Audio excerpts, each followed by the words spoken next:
Hello, good evening.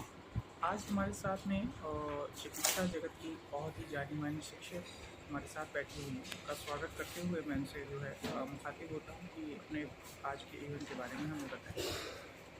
धन्यवाद। मैं doctor SP Jaiswal हूँ, professor in department of obstetrics gynae और साथ में ही लखनऊ ऑब्स्टेट्रिक सोसाइटी की प्रेसिडेंट हूँ, जो इस समय मैं एज ए प्रेसिडेंट काम कर रही हूँ।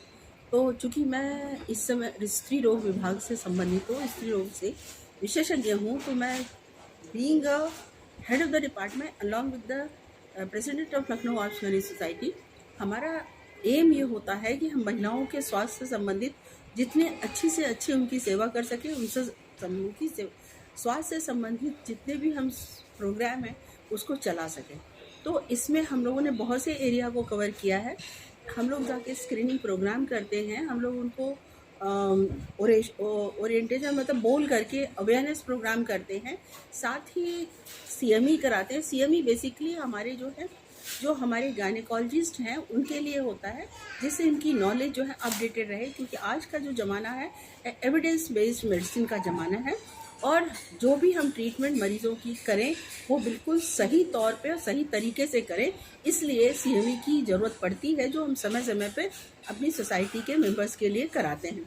आज की जो सीएमई थी वो बेसिकली यूज़ ऑफ प्रोजेस्टेरॉन से रिलेटेड थी, जिसके लिए जो स्पीकर हैं वो इटली से आए हुए थे और वो प्रोजेस्टेरॉन का प्रेगनेंसी के दौरान क्या है, उसका रोल है, कैसे वो प्रेगनेंसी को प्रोटेक्ट करती है और जो उन केसेस में जहाँ जहाँ बार बार गर्भपात होते हैं उसको कैसे प्रिवेंट करती है, इसके बारे में बताया।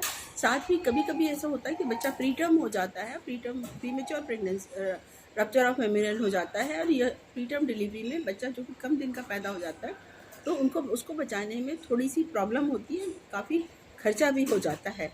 तो उसको हम कैसे प्रोजेस्टेरॉन के इस्तेमाल से कैसे वो रोक सकते हैं और कैसे कम कर सकते हैं, इस पे आज यही चर्चा का विषय रहा है। आपकी संस्था जो है लखनऊ में क्या वर्क करती है और समाज के लिए वो किस तरीके से जो है अपना दायित्व निभा रही है? जो हमारी संस्था है, जो कि लखनऊ ऑब्स्टेट्रिक सोसाइटी है, वो 450 लगभग 450 मेंबर से की बनी हुई है और ये जो सोसाइटी है वो हमारी जो नेशनल फॉक्सी है, फेडरेशन ऑफ ऑब्स्टेट्रिक सोसाइटी, उसकी एक पार्ट है।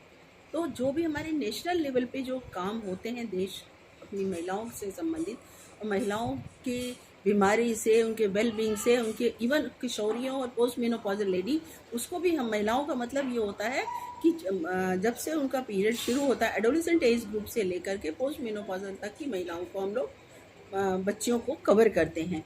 तो उनके स्वास्थ्य से संबंधित बेसिकली हमारे देश में जो प्रॉब्लम होती है वो एनीमिया बहुत बड़ी प्रॉब्लम है और बहुत सी बच्चों की, औरतों की मृत्यु एनीमिया की वजह से हो जाती है। तो उस पर हमारा जो हमारे इस समय जो प्रेसिडेंट हैं फॉक्सी के डॉक्टर पाई, वो नाना एनीमिया पे उन्होंने एक कैंपेन चलाया था जो ऑल ओवर कंट्री चला था, हमारे लखनऊ में भी आया था, हम लोगों ने भी इसमें पार्ट लिया है। तो हम एक तो एनीमिया को कम करने की कोशिश करते हैं और गर्भ से संबंधित बहुत सारी जो परेशानियां होती हैं, जैसे हाई ब्लड प्रेशर है, खून की कमी है, जिसको अभी अब एनीमिया वर्ड भी हमने कहा है, और भी जो कि उसके मृत्यु दर को बढ़ाने में सहायक होती है। तो उसको अगर हम पहले से कंट्रोल करें तो हम अपनी गर्भवती महिला माँ को एक अच्छा स्वास्थ्य दे सकते हैं और एक अच्छा बच्चा पैदा हो सकता है और जो उनसे होने वाले कॉम्प्लिकेशन है उसको हम रोक सकते हैं। दूसरा हम महिलाओं की शिक्षा के संबंध में भी, अवेयरनेस के प्रोग्राम के संबंध में, कंट्रासेप्टिव मेथड्स के कंट्रासेप्टिव, आप जान रहे हैं हमारे देश की जनसंख्या कितनी बढ़ गई है, तो अगर हम उसके लिए भी हमें उनको अवेयर कराना होता है कि कैसे आप अपने परिवार को लिमिट करके एक अच्छा स्वस्थ बच्चे की आप देखभाल कर सकते हैं और अपने मन चाहे अनुसार उतने ही बच्चे पैदा करिए जितने को आप अच्छे से पाल पोस सकें, अच्छे से उनको खिला सकें और एक अच्छा देश का नागरिक बना सकें। हमारे जो भी व्यूअर्स हैं उसमें जो महिलाएं हैं उनके लिए आप क्या संदेश देना चाहती हैं? अभी तो मैंने बहुत सी चीज़ें इसी तरह आपको बताई हैं कि वो अपनी महिलाएं अपने स्वास्थ्य का विशेष ध्यान रखें, क्योंकि जब महिला स्वस्थ होती है तो एक महिला एक परिवार की धुरी होती है। जब वो स्वस्थ होती है तो एक वो स्वस्थ बच्चा दे सकती है और एक आने वाला एक स्वस्थ भविष्य बना सकती है।